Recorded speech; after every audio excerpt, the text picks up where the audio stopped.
Hello student, welcome to online classes of Sri Mahavir International School, Kishangarh Renwal. This is Durga Prasad, and in this video we will discuss class 10th science lesson number 1, chemical reaction and equation. So let's start. Chemical reaction. What is a chemical reaction? We can say chemical change is also known as chemical reaction. जो chemical change होगा उसे अपन chemical reaction बोलेंगे. And this the transformation of chemical substance into another chemical substance is known as chemical reaction. What is mean कि the transformation of chemical substance, it means chemical substance का transformation into another substance, it means new substance form होना is known as chemical reaction. For example, rusting of iron is a chemical reaction. The settling of milk into curd, milk से curd form होना वो भी क्या है, chemical reaction. Digestion of food and respiration, all are the example of chemical reaction. And in chemical reaction it can't be reverse, ये वापस reverse नहीं जा सकती.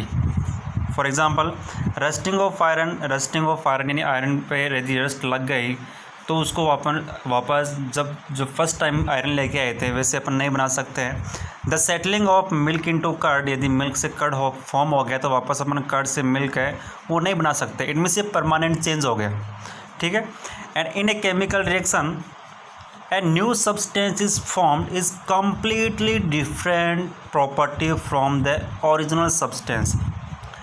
जो सब्सटेंस बनेगा तो जो ओरिजिनल सब्सटेंस था, ठीक है, वो कम्प्लीटली उससे क्या होगा, डिफरेंट होगा. So in chemical reaction a chemical change take place. It means जहाँ केमिकल रिएक्शन होगा वहाँ केमिकल चेंज होगा और जहाँ पर केमिकल चेंज होगा वहाँ पर केमिकल रिएक्शन होगी. Okay. Only a rearrangement of atom take place in a chemical reaction. और केमिकल रिएक्शन में क्या होता है, जो एटम्स होंगे वो रीअरेंजमेंट होंगे. ठीक है. Okay. The next point is the substance which take part in a chemical reaction are called reactant, and the new substance produced as a result of a chemical reaction are called product. क्या बोल रहा है, suppose करना मेरे पास कोई product है, कोई matter है ए एंड बी, कुछ भी मान लो आप, और उससे प्रोडक्ट फॉर्म हो रहा है, एक सब्सटेंस फॉर्म हो रहा है ए बी. तो क्या बोल रहा है कि the substance which take part in a chemical reaction, यानी जो केमिकल रिएक्शन में पार्टिसिपेट ले रहे हैं, तो ए और बी क्या कर रहे हैं, पार्टिसिपेट ले रहे हैं, तो आर कॉल्ड रिएक्टेंट. तो ए और बी को क्या बोलेंगे अपन, रिएक्टेंट बोलेंगे. एंड न्यू सब्सटेंस प्रोड्यूस, और जो न्यू सब्सटेंस क्या बन रहा है, ए बी बन रहा है, and new substance produce as a result a chemical reaction are called product. तो ए बी क्या बोलेंगे अपन, प्रोडक्ट बोलेंगे. For example, burning of magnesium in air to form a magnesium oxide is example of a chemical reaction. कि जब magnesium को मैं burn करता हूँ in the presence of air, it means oxygen. जब एयर का नाम आ जाए, बर्न का नाम आ जाए, तो अपन को ऑक्सीजन लेना है. ठीक है. तो जब मैग्नीशियम ऑक्सीजन के साथ में रिएक्ट करेगा तो क्या बनेगा, मैग्नीशियम ऑक्साइड. तो केमिकल रिएक्शन में पार्टिसिपेट कौन ले रहे हैं, मैग्नीशियम और ऑक्सीजन ले रहे हैं. और क्या फॉर्म हो रहा है, न्यू सब्सटेंस फॉर्म हो रहा है, कौन सा, मैग्नीशियम ऑक्साइड MgO. तो बिफोर बर्निंग इन एयर, जब मैग्नीशियम को मैंने बर्न नहीं किया तो magnesium ribbon is cleaned bye rubbing with sand paper. इसका ध्यान रखना बहुत इंपॉर्टेंट है कि जब मैग्नीशियम को मैंने बर्न करने से पहले एयर में, उसको मैं क्या करता हूँ, सैंड पेपर से क्या करता हूँ, उसको क्लीन करता हूँ. क्यों, उसका भी रीज़न है कि this is done to remove the protective layer of basic magnesium carbonate from the surface of the magnesium ribbon. क्यों, क्योंकि मैं क्या रिमूव करता हूँ, उससे एक बेसिक मैग्नीशियम कार्बोनेट है उसको मैं रिमूव करता हूँ, किससे, मैग्नीशियम रिबन से. ठीक है. ओके. नेक्स्ट स्टेप ना, रिएक्टेंट मैंने अभी आपको बता दिया क्या किसको बोलते हैं रिएक्टेंट. कि the substance which take part in chemical reaction are called reactant. तो मैग्नीशियम जो अपनी रिएक्शन थी, कौन सी रिएक्शन थी, Mg+O2, और क्या फॉर्म हो रहा था, 2MgO. ठीक है, ये फॉर्म हो रहा था। तो इसमें जो केमिकल रिएक्शन में पार्टिसिपेट कौन ले रहे हैं, Mg + O2 ले रहे हैं। तो Mg और O2 क्या हो गए, रिएक्टेंट हो गए।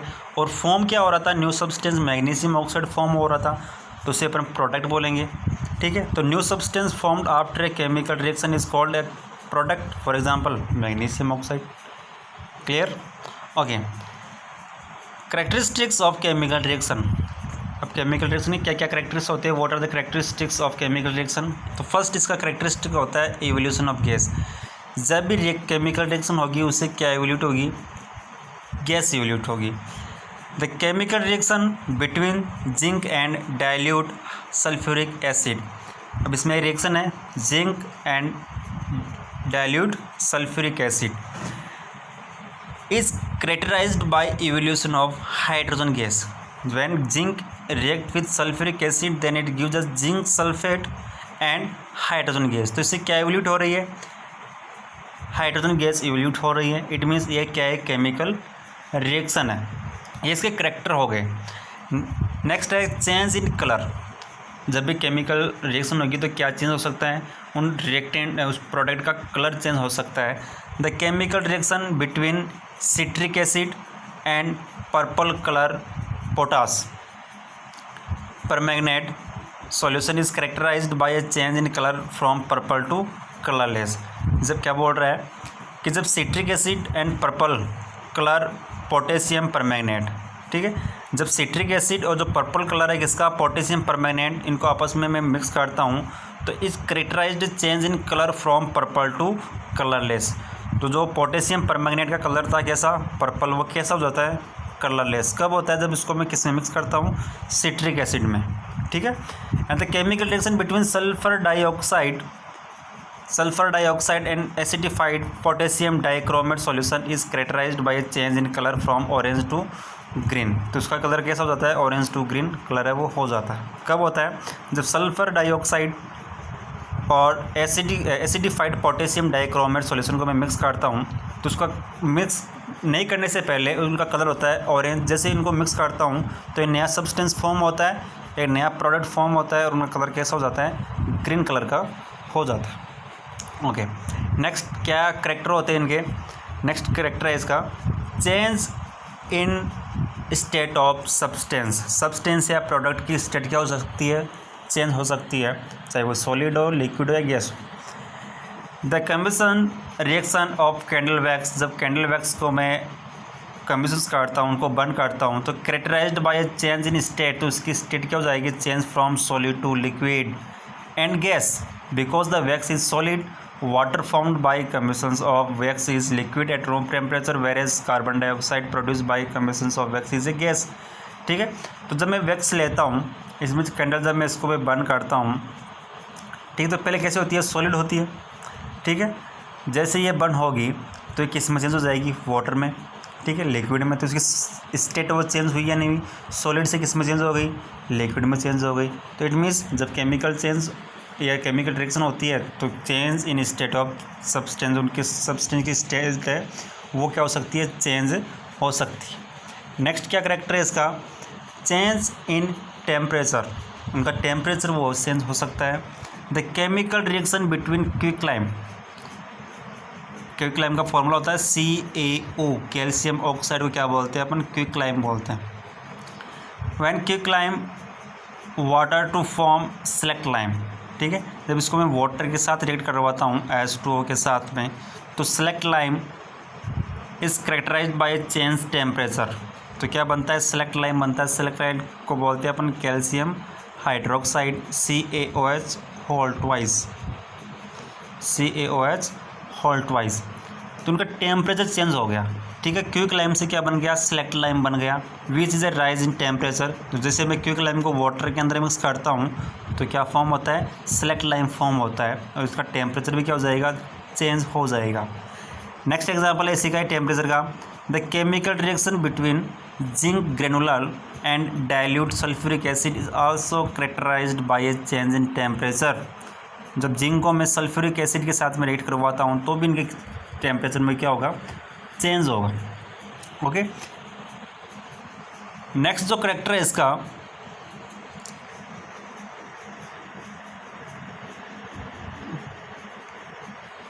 1 minute. Formation of precipitate, formation of precipitate. देखो प्रिसिपिटेट में क्या होता है कि जब केमिकल रिएक्शन जब होती है तो कुछ सब्सटेंस है वो उस रिएक्शन में, उस सॉल्यूशन में नीचे एक्यूमुलेट हो जाते हैं। इट मीन सॉलिड स्टेट में एक्यूमुलेट हो जाएंगे तो उसे अपन प्रिसिपिटेट बोलेंगे। ठीक है। The chemical reaction between sulphuric acid H2SO4 and barium chloride, it means BaCl2, is characterized by the formation of a white precipitate। एक white precipitate फॉर्म हो जाएगा जिसको अपन बोलेंगे बेरियम सल्फेट। ठीक है। ये बेरियम सल्फेट क्या करेगा, इस HCl के नीचे प्रेसिपिटेट हो जाएगा। ठीक है। तो ये कुछ कैरेक्टरिस्टिक्स थे केमिकल रिएक्शन के, कौन कौन से थे। फर्स्ट था अपना कि उसमें गैस इवोल्यूट हो सकती है, चेंज इन कलर चेंज हो सकता है, change in state of a substance, उनकी जो स्टेट है वो चेंज हो सकती है, उनका टेम्परेचर चेंज हो सकता है, प्रेसिपिटेट फॉर्म हो सकता है। तो इन कैरेक्टरिस्टिक्स को आपको लर्न करना है। नेक्स्ट जो पॉइंट अपना वो है केमिकल इक्वेशन। तो केमिकल रिएक्शन अपने समझ गए कि when chemical change take place that is called chemical reaction. But chemical equation क्या होता है, तो जो the representation of chemical reaction using symbol and formulas of the substance is called chemical equation. It means chemical जो reaction थी उसको represent करना, किस में रिप्रेजेंट करना, using symbol and formulas of substance is called chemical reaction. For example मेरे पास जो reactant है A+B एंड कंपाउंड है मेरे पास C+D।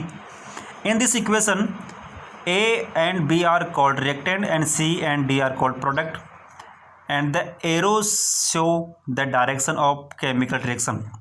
जो एरो है बीच में इनके, वो क्या कर रहा है कि इसमें क्या हो रहा है, केमिकल रिएक्शन हो रही है। Condition if any is written generally about the arrow. अब कंडीशन क्या होती है, क्या क्या अपने को लिखना पड़ता है वो देखो। व्हेन हाइड्रोजन गैस, इसी को मैं एग्जांपल में ले रहा हूँ A+B then it gives us C+D को, कि व्हेन हाइड्रोजन गैस, ये अपने पास हाइड्रोजन गैस है, रिएक्ट विथ ऑक्सीजन, ये ऑक्सीजन के साथ रिएक्ट कर रही है, इट गिव्स वाटर। तो ये क्या देती है हमें, वाटर देती है, H2+O2 then it gives us H2O। And this reaction can be represented by the following chemical equation. अब इसको अपन रिप्रेजेंट करना है, केमिकल इक्वेशन में रिप्रेजेंट करना है। अब ये केमिकल रिएक्शन है, अपने को केमिकल इक्वेशन में रिप्रेजेंट करना है, तो कैसे करेंगे देखो। In the first equation word are used and in the second symbol of substance are used to write the chemical equation. For convenience the symbol of substance is used to represent chemical equation। कैसे represent करना है देखो, देखो H2 represent करना है, पहले state में represent करना है, तो मैं यहाँ पर लिख देता हूँ। देखो H2 है plus O2 then it gives us H2। ये केमिकल रिएक्शन है, बट अब इसको केमिकल इक्वेशन में रिप्रेजेंट करना है तो इनको पहले सिंबॉलिक रिप्रेजेंटेशन करना पड़ेगा हमें। तो H2 क्या होती है, गैस होती है, गैस को अपन शो करते हैं स्मॉल g से, तो H2 के नीचे क्या लिख देंगे G। O2 भी क्या है, गैस होती है, ऑक्सीजन गैस होती है, बट वाटर क्या होता है, लिक्विड होता है, तो इसके नीचे क्या लिख देंगे अपन, L लिख देंगे। ठीक है, ये हो गया अपना सिंबॉलिक रिप्रेजेंटेशन इनकी स्टेट का। ठीक है, देखो आगे। A chemical equation is a way to represent the chemical reaction in a concise and informative way। कि अपने को इन्फॉर्मेशन मिल जाएगी कि जो सब्सटेंस मैंने लिया है उसकी स्टेट क्या है, लिक्विड है, सॉलिड है, गैस है या फिर एक्वस है। ए chemical equation can B divided into two types, balance chemical equation and unbalance chemical equation. एक बैलेंस होगी, एक अनबैलेंस होगी। अब बैलेंस क्या होती है, अनबैलेंस क्या होती है देखो।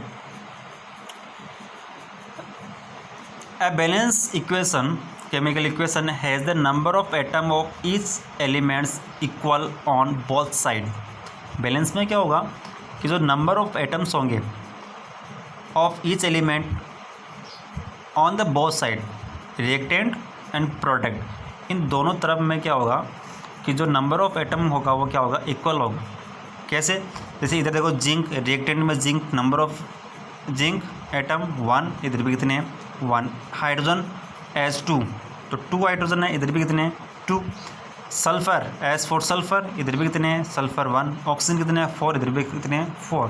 तो दोनों तरफ नंबर ऑफ एटम वो क्या है सेम है। जब सेम हो जाएगा तो क्या होगा बैलेंस, जब सेम नहीं होगा तो अनबैलेंस होगा।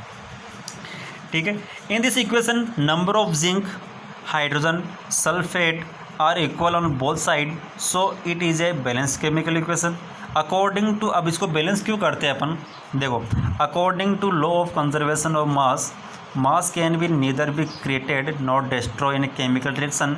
To obey this law the total mass of element present in reactant must be equal to the total mass of elements present in product. तो इनको इक्वल करने के लिए क्या करते हैं अपन, law of conservation of mass को ओबे करने के लिए क्या करते हैं अपन, इसके केमिकल इक्वेशन को बैलेंस करते हैं। अनबैलेंस क्या होता है,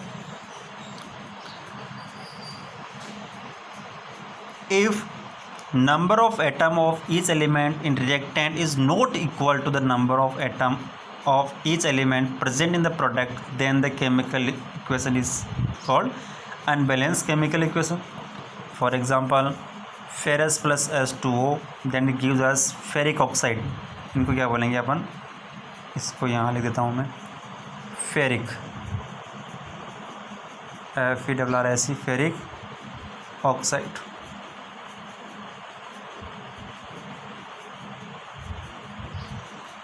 Fe3O4 प्लस H2।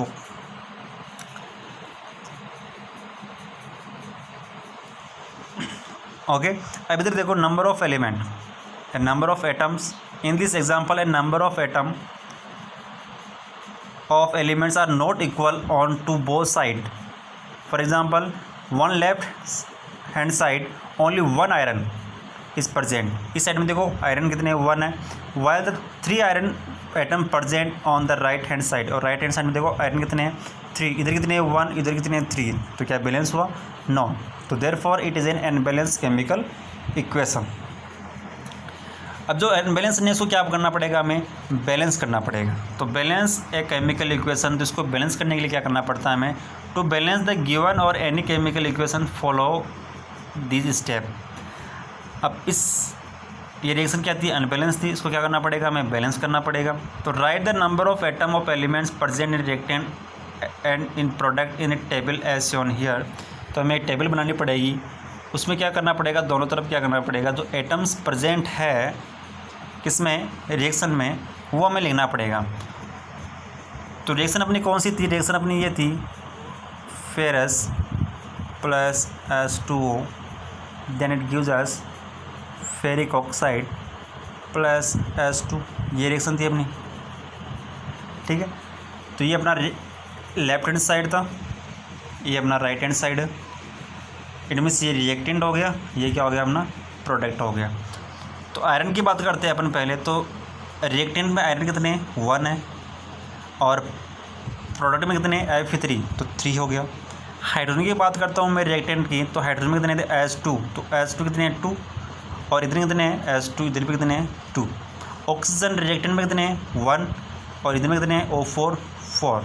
तो इनको अपन बैलेंस करना है, तो बैलेंस करने के लिए क्या करना पड़ेगा, देखो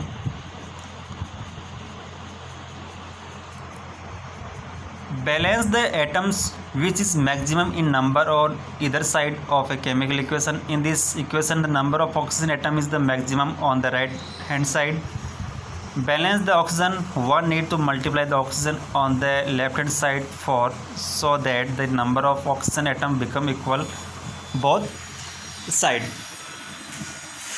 ओके स्टूडेंट, इसको क्या करता हूँ मैं आपको करके बता देता हूँ कैमरा से। देखो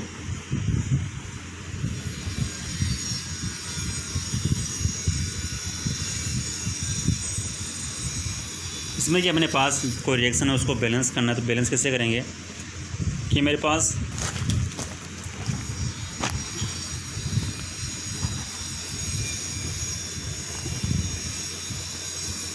Fe plus H2O, then it gives us Fe3O4 plus H2। ये मेरे पास रिएक्शन है, इसको मुझे बैलेंस करना है। ठीक है, देखो टेबल से करोगे, एक बार समझ लो, फिर आपको टेबल बनाने की ज़रूरत नहीं पड़ेगी। देखो इधर पहले अपन देखेंगे नंबर ऑफ एटम कितने हैं, फेरस कितने हैं रिएक्टेंट में 1, इधर देखो Fe3, इधर कितने हैं 3, ठीक है। आया आप लिख लो आप फर्स्ट टाइम में, फेरस हाइड्रोजन ऑक्सीजन, ये एलिमेंट अपन यूज़ में ले रहे हैं, ठीक है। ये रिएक्टेंट के हो जाएंगे, ये प्रोडक्ट के हो जाएंगे।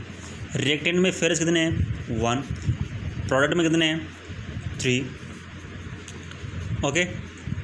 हाइड्रोजन कितने हैं रिएक्टेंट में 2, इसमें भी कितने हैं 2, ऑक्सीजन कितने हैं इसमें 1, इसमें कितने हैं 4,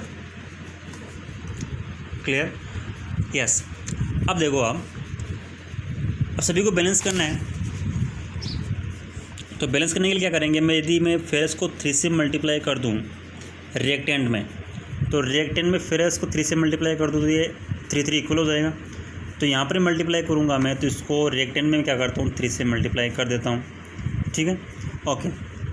अब हाइड्रोजन मेरा बैलेंस है 2, इधर 2, ऑक्सीजन बैलेंस नहीं है, तो ऑक्सीजन में क्या करूँगा मैं, यदि इसको 1 को 4 से मल्टीप्लाई कर दूँ, ठीक है, तो ये 4 हो जाएगा। अब इधर देखो किस में मल्टीप्लाई किया है मैंने, रिएक्टेंट में मल्टीप्लाई किया है, तो मेरा रिएक्टेंट ये है, तो रिएक्टेंट में ऑक्सीजन को 4 से मल्टीप्लाई कर रहा हूँ, तो 4, ऐसा नहीं कि मैं 4 यहाँ लिख दूँ कि ऑक्सीजन को तो करना है 4 से मल्टीप्लाई, या फिर इसके आगे लिख दूँ 4 यहाँ पर, तो ये रॉन्ग हो जाएगा, ठीक है। जो मल्टीप्लाई होगा वो कंप्लीट कंपाउंड होगा, इट मीन्स ये H2 पूरा मल्टीप्लाई होगा 4 से, ठीक है। अब देखो वापस देखो, जैसे मैं इसको 4 से मल्टीप्लाई करूँगा तो नंबर ऑफ हाइड्रोजन क्या हो जाएगा, इंक्रीज़ हो जाएगा। पहले 2 था मेरे पास, यहाँ पर देखो, ठीक। अब 4 से मल्टीप्लाई और हो गया तो कितने हो गए 8 हो गए, अब वापस अनबैलेंस हो गई, ठीक है। अब मैं इसको बैलेंस करने के लिए क्या करूँगा, यदि प्रोडक्ट में हाइड्रोजन को 4 से मल्टीप्लाई कर दूँगा तो ये भी कितना हो जाएगा 8 हो जाएगा, ठीक है। तो ये मेरे पास हाइड्रोजन था, इसको मैं 4 से मल्टीप्लाई कर दूँगा तो हाइड्रोजन हो जाएगा।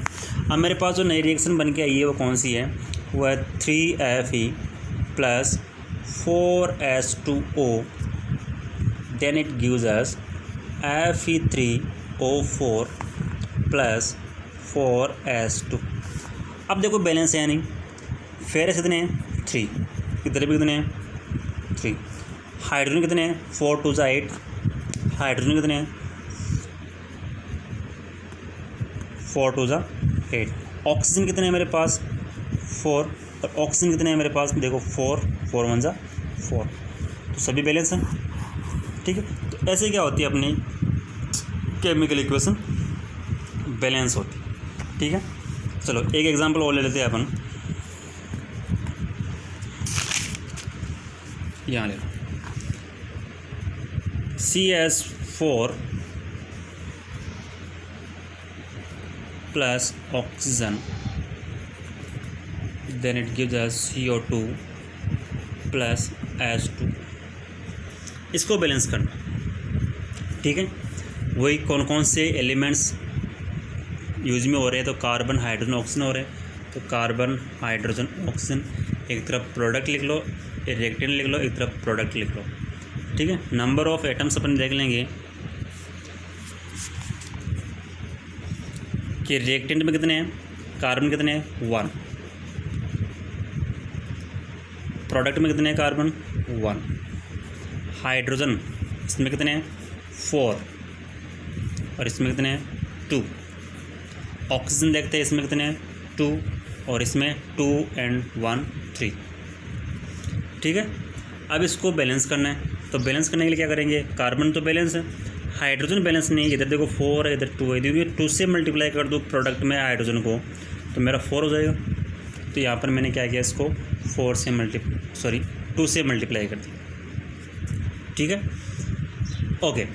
ऑक्सीजन है, अब देखो जैसे मैं 4 से मल्टीप्लाई करूँगा तो नंबर ऑफ ऑक्सीजन वापस इंक्रीज़ हो जाएगा, तो 2 and 2 कितने हो गए 4, तो प्रोडक्ट कितने हो गए इसमें, प्रोडक्ट में हाइड्रोजन कितने, ऑक्सीजन कितने हो गए 4 हो गए। अब बात करते हैं रिएक्टेंट में, तो रिएक्टेंट में इसको 2 से मल्टीप्लाई कर दूँ मैं तो 2 2 4 हो जाएगा, तो यहाँ से 2 से मल्टीप्लाई कर दो, ठीक। अब देखो रिएक्शन लिखो, नई रिएक्शन कौन सी बनी अपनी, CH4 2O2 CO2 plus 2H2, और नंबर देखो इसमें कार्बन कितने 1, कार्बन कितने 1, हाइड्रोजन कितने हैं 4, और इसमें भी हाइड्रोजन कितने हैं 4। ऑक्सीजन कितने हैं 2 2 ज़ा 4, इसमें भी देखो 2 तो ये रहे और 2 ये रहे, कितने हो गए 4। तो ये अपने केमिकल इक्वेशन क्या होगी, बैलेंस होगी। समझ में आया? तो ऐसे क्या करते हैं अपन केमिकल इक्वेशन को बैलेंस करते हैं। ओके, अब और केमिकल इक्वेशन में क्या क्या इन्फॉर्मेशन दे सकती है, ठीक है। जब इसको मैं सिंबॉलिक रिप्रेजेंट करूं तो writing the symbolic symbols of physical state substance in a chemical equation by writing the chemical state of substance a chemical equation become more informative। यदि मैं लिखूंगा कि CH4 मेथेन गैस है तो मुझे मालूम चल जाएगा केमिकल इक्वेशन में गैस। यदि कुछ लिखूंगा नहीं मैं, ठीक है, तो मुझे मालूम नहीं चलेगा कि जो मेथेन है वो गैस है, लिक्विड है या फिर सॉलिड है। तो गैस अब इसको रिप्रेजेंट कैसे करते हैं, यदि कोई सब्सटेंस कंपाउंड है या कोई एलिमेंट है जो गैस है, गैस स्टेट में है, gas state is represent by symbolic small g, ठीक है, and liquid state is represent by small l, and solid is represented by s, and aqueous solution is represented by AQ, ठीक है। Aqueous solution क्या होता है, जिसमें water ज़्यादा हो जिस सॉल्यूशन में, तो वो एक्वस सॉल्यूशन होता है। Writing the condition in which reaction take place, the condition generally written above and और below the arrow a chemical equation. Thus by writing the symbols of physical state of substance and condition under which reaction take place a chemical equation can be made और more informative. Okay, तो इस chapter में अपन इतना ही पढ़ेंगे। Next जो video होगा अपना उसमें अपन पढ़ेंगे types of chemical reaction. Okay, thank you, bye bye.